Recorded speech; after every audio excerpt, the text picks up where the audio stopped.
Hello student, क्या हाल है? और सब मस्त। चलिए, तो आज हम लोग स्टार्ट करेंगे अध्याय 1।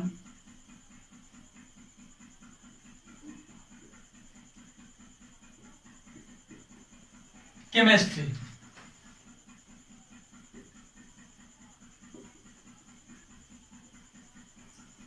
केमिस्ट्री में सबसे पहला चैप्टर अध्याय 1 रासायनिक अभिक्रिया एवं समीकरण।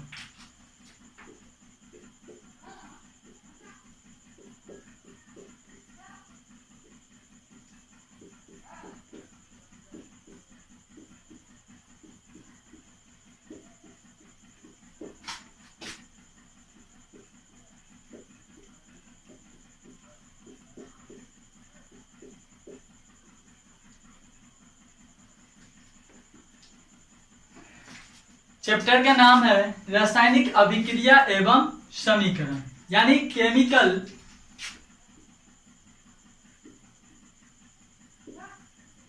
रिएक्शन एंड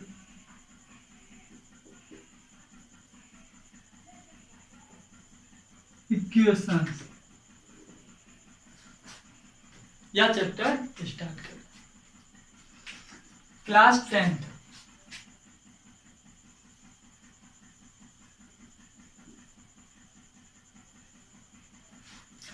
चलिए, इस चैप्टर को पढ़ने से पहले हम यह समझ लेते हैं। हम लोग पढ़ेंगे रासायनिक अभिक्रिया क्या है, रासायनिक समीकरण क्या है। तो उसको पढ़ने से पहले हम लोग यह जान लेते हैं कि रासायनिक का मतलब क्या होता है। रासायनिक क्या बात आई?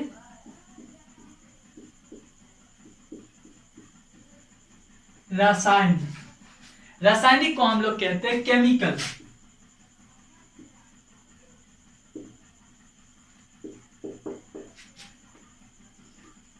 यह रासायनिक का अर्थ क्या होता है? तो रासायनिक होता है किसी पदार्थ के बनावट, किसी पदार्थ के बनावट में होने वाले परिवर्तन से संबंधित जो भी हम लोग अध्ययन करेंगे वह सब किस में आएगा? रासायनिक में आएगा। किसी पदार्थ के बनावट में होने वाले परिवर्तन से संबंधित, इसका मतलब हो गया किसी पदार्थ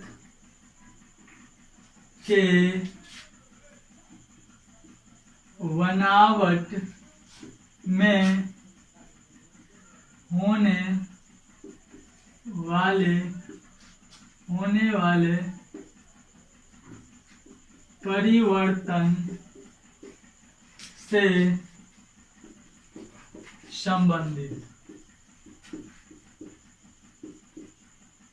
से संबंधित। जो भी हम लोग किसी पदार्थ के बनावट में होने वाले परिवर्तन से संबंधित जो भी हम लोग बात करेंगे वो सब किस में आएगा? रासायनिक में। यहाँ पे बात आई कि परिवर्तन। हम लोग जानते हैं, जानना चाहिए कि पदार्थ में दो प्रकार के परिवर्तन होता है। पदार्थ में कितने प्रकार के परिवर्तन होगा? पदार्थ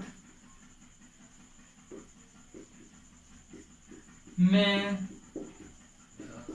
दो प्रकार के परिवर्तन होता है। हम जितने भी आसपास में जो भी पदार्थ देखते हैं हुआ उसमें दो प्रकार के परिवर्तन होता है। वह परिवर्तन कैसा कैसा है? तो एक तो होता है भौतिक परिवर्तन,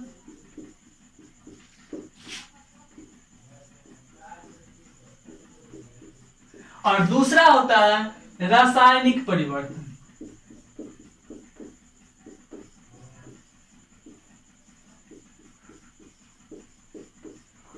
पहला क्या? भौतिक परिवर्तन, दूसरा क्या? रासायनिक परिवर्तन। तो आप लोग समझ गए।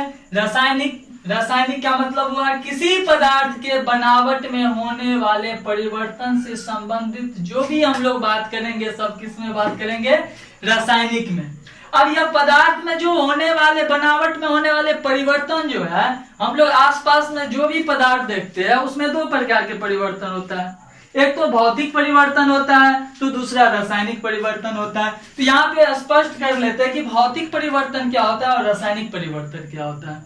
यहाँ से आपको ऑब्जेक्टिव में क्वेश्चन आएगा। और यहाँ पे देखिए भौतिक परिवर्तन क्या होता है, मतलब वैसा परिवर्तन जो अस्थायी हो, वैसा परिवर्तन जो अस्थायी हो। और रासायनिक परिवर्तन में क्या होता है कि वह अस्थायी होता है।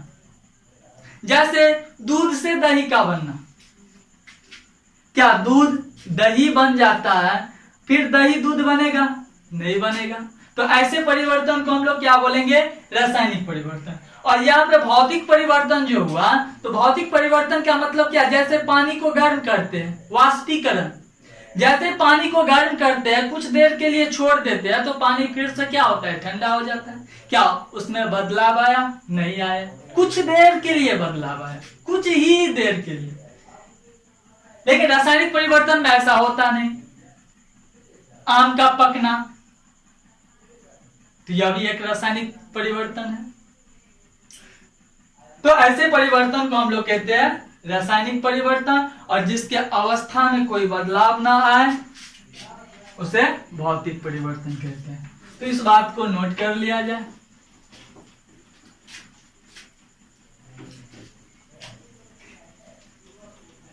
यह केमिस्ट्री का सबसे लेक्चर नंबर 1 रासायनिक अभिक्रिया एवं समीकरण, आपके एनसीईआरटी के आधार पर भी यह पहला चैप्टर माना गया है। चलिए यहाँ पे हम थोड़ा जान लेते हैं कि रासायनिक परिवर्तन क्या होता है, भौतिक परिवर्तन क्या होता है। यहाँ पे आपको ऑब्जेक्टिव क्वेश्चन आएगा। तो सबसे पहले हम लोग देखते हैं भौतिक परिवर्तन।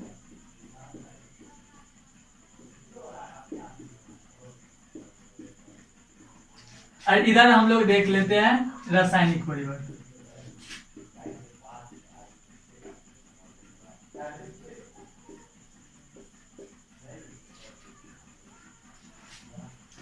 इसको कहते हैं फिजिकल चेंज और इसको बोलते हैं केमिकल चेंज, यानी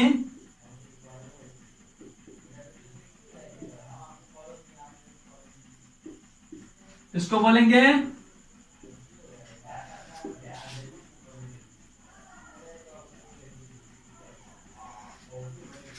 अब यहां पे हम लोग बात करते हैं भौतिक परिवर्तन क्या होता है।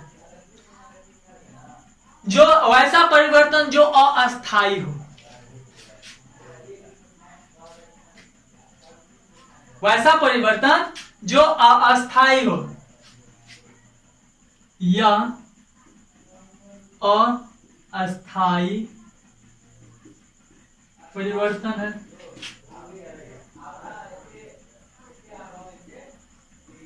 और यह क्या होगा? यह अस्थायी परिवर्तन है। यह कैसा परिवर्तन होगा? अस्थायी।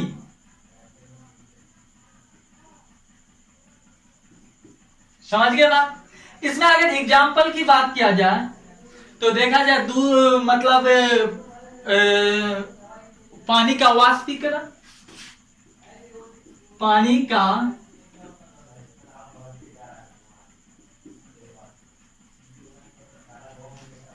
दूसरा एग्जाम्पल की बात किया जाए तो बर्फ का बनना,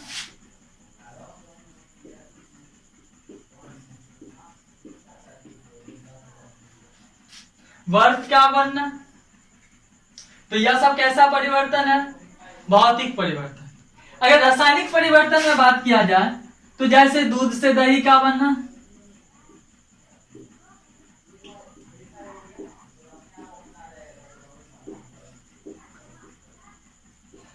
यह बहुत अच्छा ऑब्जेक्टिव के लिए क्वेश्चन है। एक बार पूछ दिया था बिहार बोर्ड में कि दूध से दही का बनना किस प्रकार का परिवर्तन है, तो हम लोग क्या बोलेंगे? रासायनिक परिवर्तन। समझ गए? दूसरा, लोहे में जंग लगना,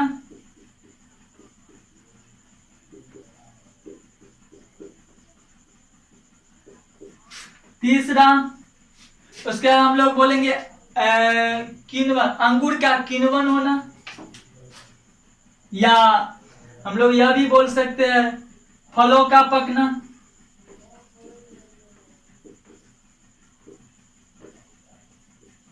आदि। यह सब क्या कहलाता है? रासायनिक परिवर्तन। या क्या कहलाएगा? भौतिक परिवर्तन। तो समझ गए भौतिक और रासायनिक परिवर्तन में अंतर। तो मतलब जो परिवर्तन अस्थायी परिवर्तन हो, जो अस्थायी हो, तो यह अस्थायी का उदाहरण हो गया, यह अस्थायी का उदाहरण हो गया। अब इसी को हमको पढ़ना है क्या? रासायनिक परिवर्तन। यानी रासायनिक परिवर्तन को ही रासायनिक अभिक्रिया कहते हैं। रासायनिक परिवर्तन को ही हम लोग क्या बोलेंगे? रासायनिक अभिक्रिया। तो इस बात को नोट कर लीजिए, रासायनिक परिवर्तन को रासायनिक अभिक्रिया कहते हैं। तो समझ गए बात। और यह बहुत अच्छा ऑब्जेक्टिव के लिए क्वेश्चन है, जो एक बार 10th में पूछ दिया था। दूध से दही का बना किस प्रकार के परिवर्तन होगा? तो रासायनिक परिवर्तन। समझ गए बात आप लोग? इसको नोट कीजिए।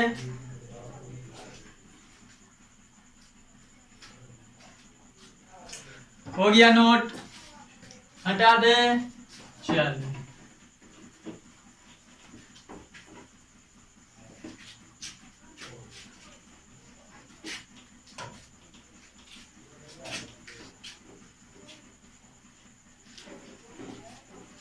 चलिए, अब हमें देखना है कि रासायनिक अभिक्रिया क्या होता है। तो रासायनिक अभिक्रिया क्या होता है हुआ, तो इसको समझने के लिए आप लोग परिवर्तन देखें। दो प्रकार के पदार्थ में परिवर्तन होता है, एक भौतिक परिवर्तन होता है, तो एक रासायनिक परिवर्तन होता है। हम जब भी पदार्थ का बात करेंगे, जब भी पूरे चैप्टर, फर्स्ट चैप्टर से लास्ट चैप्टर तक जब भी बात करेंगे पदार्थ, जब भी हम लोग बात करेंगे तो पदार्थ में हम लोग क्या लेंगे? वह पदार्थ चाहे तत्व होगा या यौगिक होगा, या हम लोग परमाणु भी बोल सकते हैं, या अणु की बात करेंगे। पदार्थ चाहे तत्व होगा या यौगिक होगा, या इसे हम लोग परमाणु अणु भी बोल सकते हैं। अब यहाँ पे बात आई, आप लोग 9th क्लास में पढ़े होंगे, तत्व क्या है होता है, यौगिक क्या होता है, परमाणु क्या होता है, अणु क्या होता है। तो आप लोग नहीं भी पढ़े हैं तो कोई बात नहीं, यहाँ पे हम थोड़ा आप लोग को समझा देते हैं ताकि आप पहचान सके कि परमाणु क्या होता है, अणु क्या होता है, यौगिक क्या होता है, तत्व क्या होता है। तो छोटा सा देखिए, तो हम लोग तत्व यौगिक की बात करते हैं। तो देखिए, जैसे hydrogen, carbon, nitrogen, chlorine, fluorine, bromine, iodine, यह सब जो है हुआ ऑक्सीजन।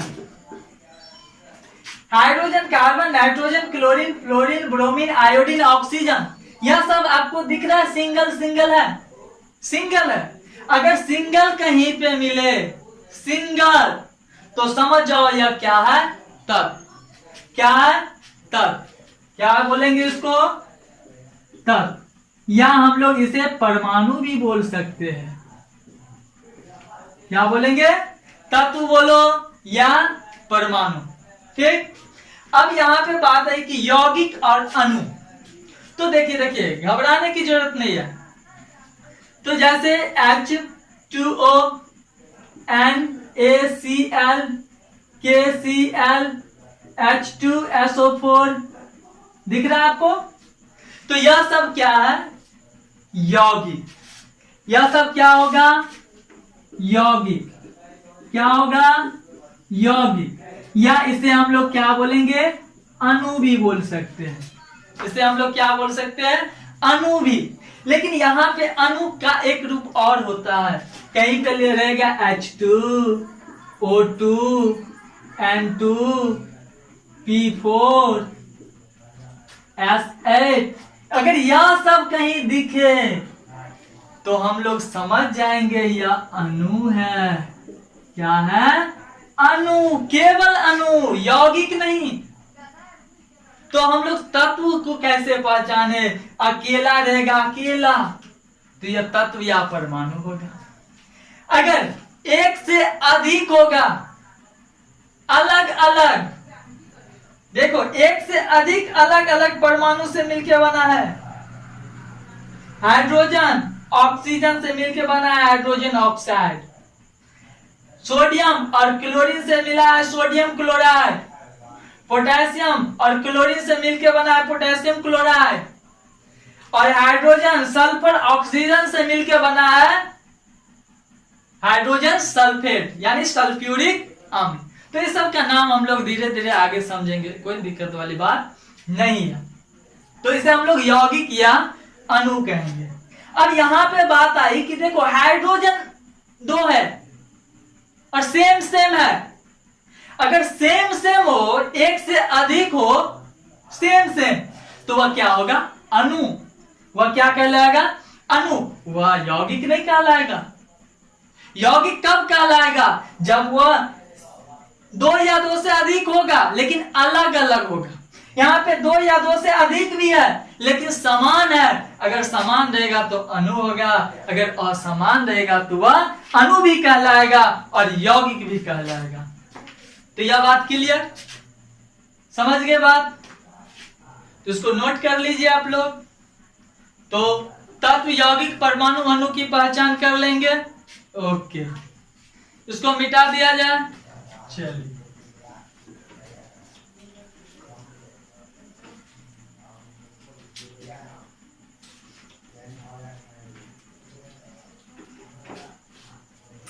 अब हम लोग देखते हैं, डायरेक्ट चैप्टर पे आते हैं कि यहाँ पे बात आई कि रासायनिक अभिक्रिया एवं समीकरण।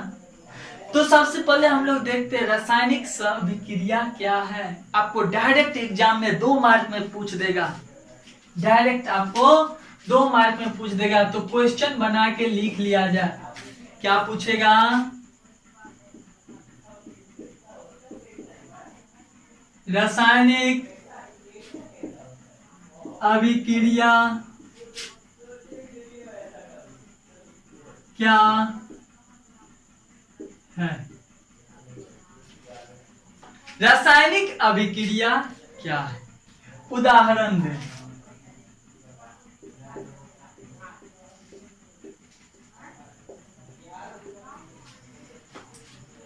चलिए, तो आप लोगों को सुविधा के लिए क्वेश्चन डाल दिया, ठीक है, कोई दिक्कत वाली बात नहीं है। तो रासायनिक अभिक्रिया क्या है, उदाहरण दे। तो हम सबसे पहले आप लोग को बोल दिए थे कि वो रासायनिक का मतलब क्या होता है। तो किसी पदार्थ के बनावट में होने वाले परिवर्तन से संबंधित जो भी अध्ययन करेंगे वह सब किस में आ जाएगा? रासायनिक में आ जाएगा। अब यहाँ पे हम लोग समझ जाएंगे कि अभिक्रिया क्या होता है। तो यहाँ पे कहने का मतलब रासायनिक अभिक्रिया क्या होता है। तो देखिए, यहाँ पे छोटा सा एग्जाम्पल, पहले उदाहरण की बात कर रहा है तो उदाहरण ले लेते हैं, उसके बाद परिभाषा समझने में आसान हो जाएगा।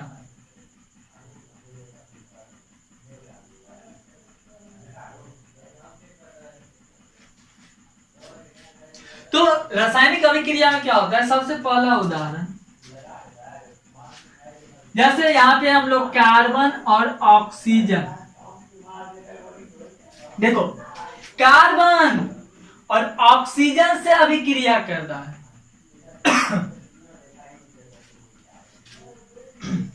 जब कार्बन ऑक्सीजन से अभिक्रिया करता है तो कार्बन डाइऑक्साइड बनाता है यानी CO2।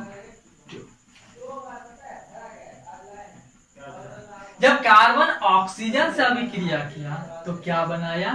Carbon dioxide. इसको क्या कहते हैं? कार्बन। इसको क्या कहेंगे? ऑक्सीजन। क्या बना? Carbon dioxide. क्या बना? Carbon dioxide. फिर दूसरा एग्जाम्पल की बात करते हैं, जैसे CaCO3। जब इसको ऊष्मा मिलता है, गर्म करते हैं तो यह CaO प्लस CO2 बनता है। यह क्या है? Calcium carbonate. इसका नाम क्या होता है?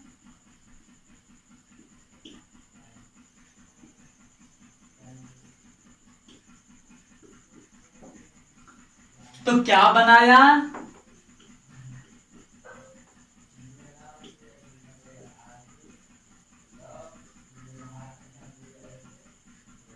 और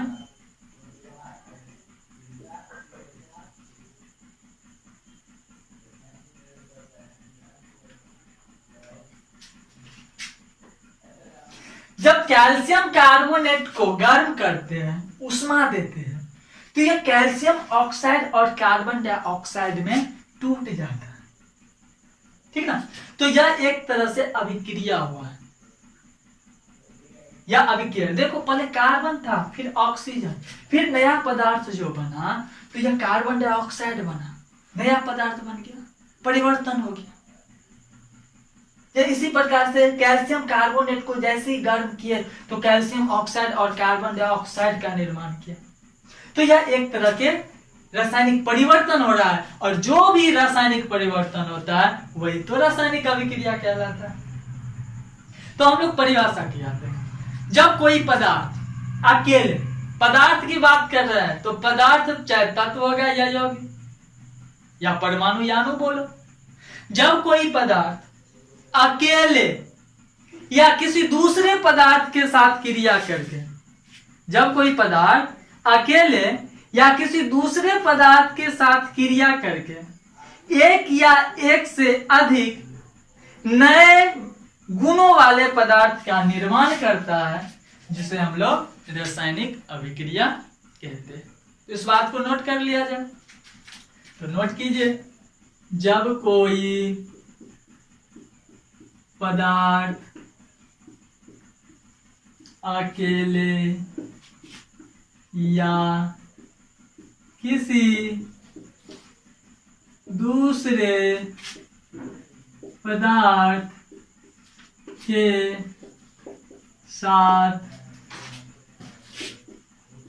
क्रिया करके एक या एक से अधिक नए गुणों वाले पदार्थों का निर्माण करता है, उसे रासायनिक अभिक्रिया कहते हैं। ओके? तो जब कोई पदार्थ अकेले या किसी दूसरे पदार्थ के साथ क्रिया करके एक या एक से अधिक नए गुणों वाले पदार्थों का निर्माण करता है, उसे रासायनिक अभिक्रिया कहते हैं। देखो यहाँ पे अकेले है कैल्शियम कार्बोनेट, जैसे इसको उष्मा दिए तो यह क्रिया करके क्या बनाया? कैल्शियम ऑक्साइड और कार्बन डाइऑक्साइड।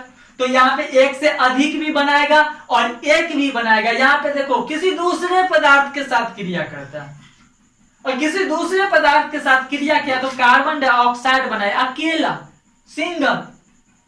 और यहाँ पे क्या है? अकेला अभिक्रिया करके यह एक से अधिक बनाए। इसी को हम लोग कहते हैं रासायनिक अभिक्रिया। यह डायरेक्ट आपको 2 मार्क में क्वेश्चन आ जाएगा। उदाहरण के साथ समझाने के लिए आपको बोलेगा। अगर उदाहरण नहीं भी बोले तो आपको उदाहरण देना है। तो आपसे पूछेगा रासायनिक अभिक्रिया क्या है, ऐसे भी पूछ देगा। रासायनिक अभिक्रिया क्या, उदाहरण दे, ऐसे भी पूछ देगा। या पूछेगा रासायनिक अभिक्रिया को उदाहरण के साथ बतावे या समझावे, ऐसे भी पूछ देगा। रासायनिक अभिक्रिया के 2 उदाहरण दे, 3 उदाहरण दे, ठीक ना? तो यह हो गया 2 मार्क का क्वेश्चन।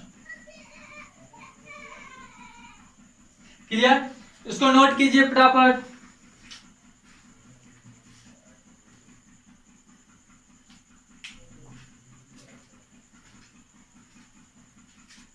चलिए, एक टर्म और होता है रासायनिक अभिक्रिया में। रासायनिक अभिक्रिया में अभिकारक और उत्पाद का क्या अर्थ है, इस बात को हम लोग समझ लेते हैं। रासायनिक अभिक्रिया में अभिकारक और उत्पाद का क्या अर्थ है, क्या हो गया।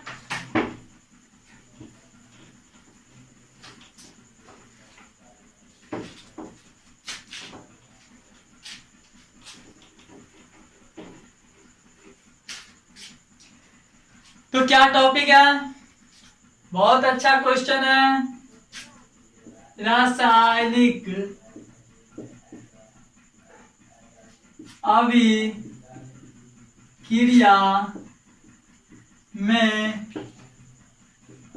अभिकारक तथा उत्पाद का क्या अर्थ है।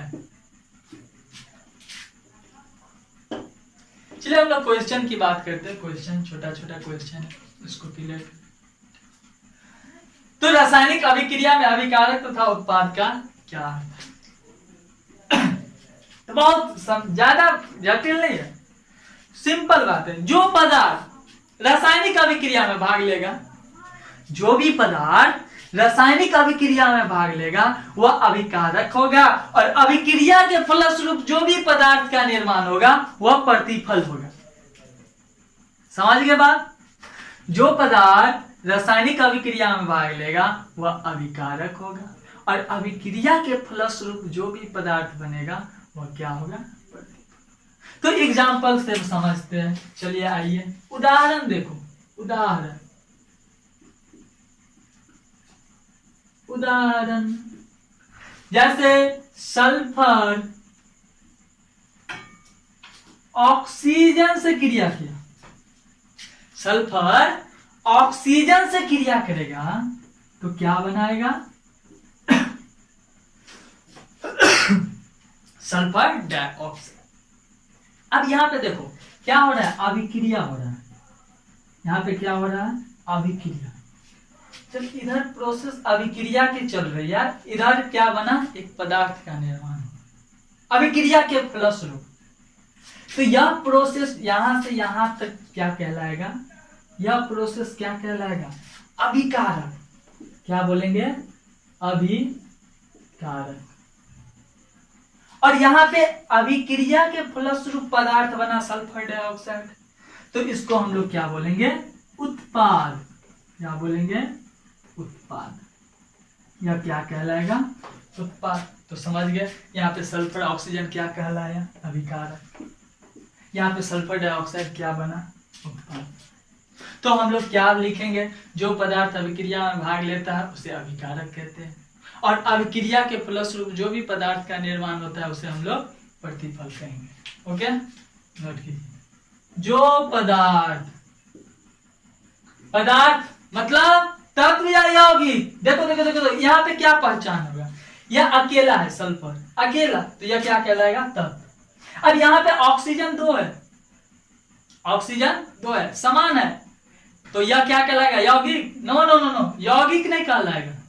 यहाँ पे अगर समान रहेगा, हम कुछ देर पहले बताए कि समान रहेगा दो परमाणु, तो वह क्या कहलाएगा, अणु कहलाएगा। समझ गए। तो यहाँ पे सल्फर और ऑक्सीजन क्रिया किया, तो जो पदार्थ अभिक्रिया में भाग लेगा उसे अभिकारक कहेंगे। समझ गए। अभिक्रिया के फलस्वरूप, अभिक्रिया